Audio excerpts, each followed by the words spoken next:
dans Le Saviez-vous, votre rendez-vous hebdomadaire avec les histoires, les lieux et les petits secrets de notre commune. Racontés à travers les textes de Georges Zeyen, mon grand-père, publiés dans Présence.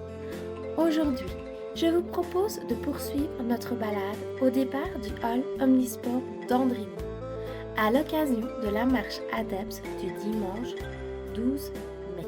Après avoir évoqué les parcours de 5 et 10 km lors des épisodes précédents, c'est maintenant le parcours de 20 km qui retient toute notre attention. Du hall omnisport à sur les haies. Le départ est en commun aux 3 itinéraires.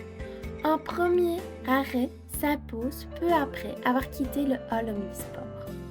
Arrivé au sommet de l'endroit dit sur les haies, juste avant d'entamer la descente, un imposant bâtiment attire immédiatement le regard sur notre gauche. Il s'agit du Châtelet, vaste construction de 80 mètres de long sur 18 mètres de large. Ce style, Renaissance moderne, ces plans sont signés par la famille Vivron, des architectes renommés auxquels nous devons plusieurs bâtiments prestigieux de la région. Le Châtelet a connu différentes affectations. À l'origine, il abritait des religieux franciscains chassés de Prusse par Bismarck. Mais ses occupants ne restèrent pas longtemps. En préparant la guerre de 1870 contre la France, Bismarck rappela les religieuses en Prusse où elles pouvaient servir comme infirmiers. Les religieux restés sur place quittèrent alors le bâtiment pour fonder le collège Saint-Roch à Theux, mieux adapté à leur mission d'enseignement. Aujourd'hui, le Châtelet est actuellement fermé en attendant sa future affectation. Un point de vue exceptionnel. Face à nous, le panorama est remarquable. De gauche à droite, on distingue le monument de Catherine Fourniaux, symbole du passage d'un millénaire à l'autre.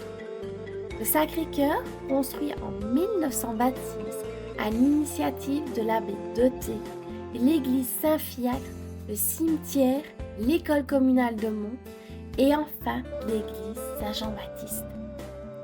Ce point de vue a une particularité rare.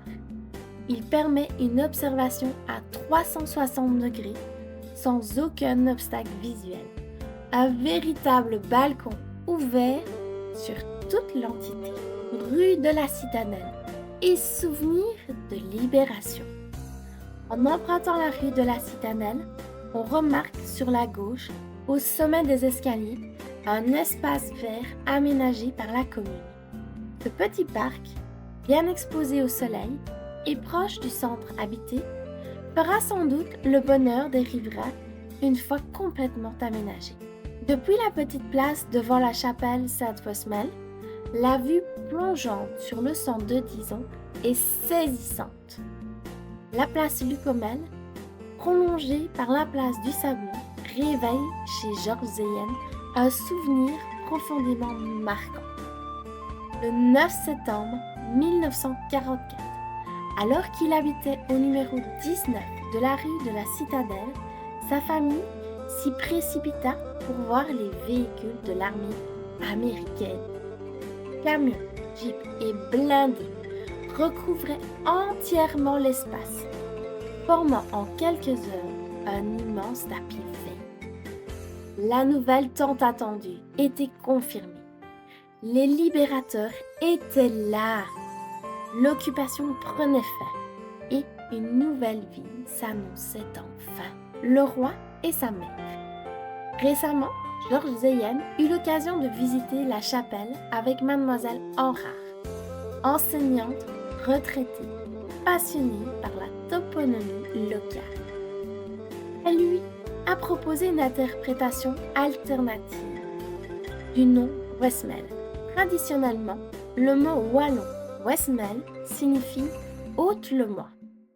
Mais cette interprétation pose question. On ne tutoie pas un saint dans une prière, ce serait irrévérencieux.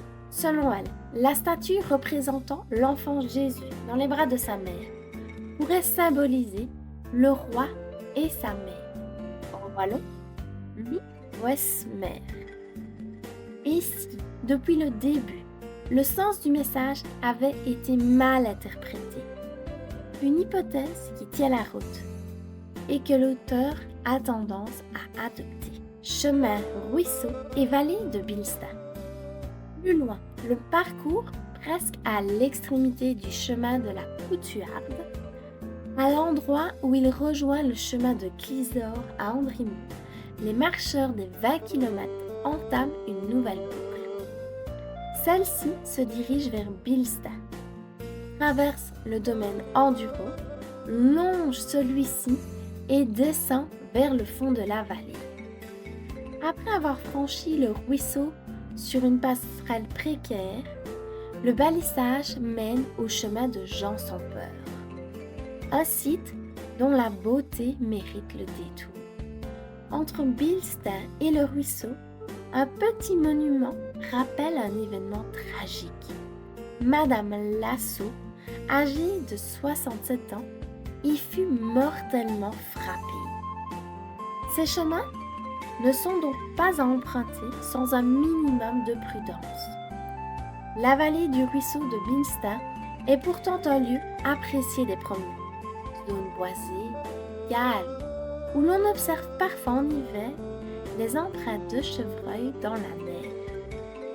Lapins, renards et autres animaux y ont trouvé refuge, donnant à l'endroit un sentiment de nature préservée.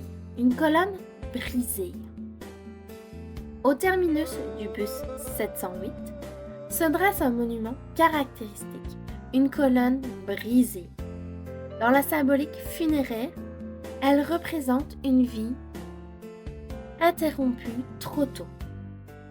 Ce monument est dédié à Jacques Le Tesson, soldat de l'armée secrète, mort en cellule le 11 septembre 1944 à l'âge de 39 ans.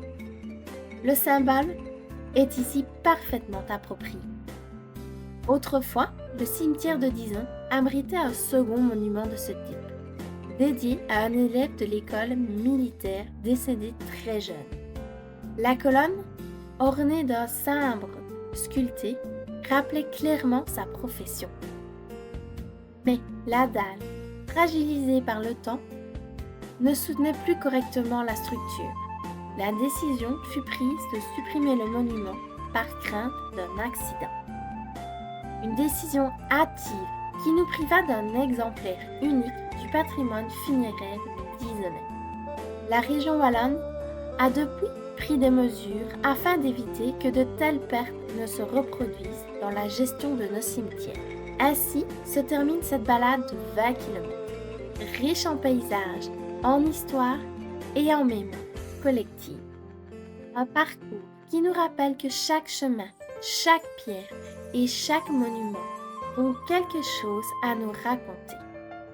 Merci d'avoir écouté Le Saviez-vous? On se retrouve la semaine prochaine pour une nouvelle découverte de notre commune.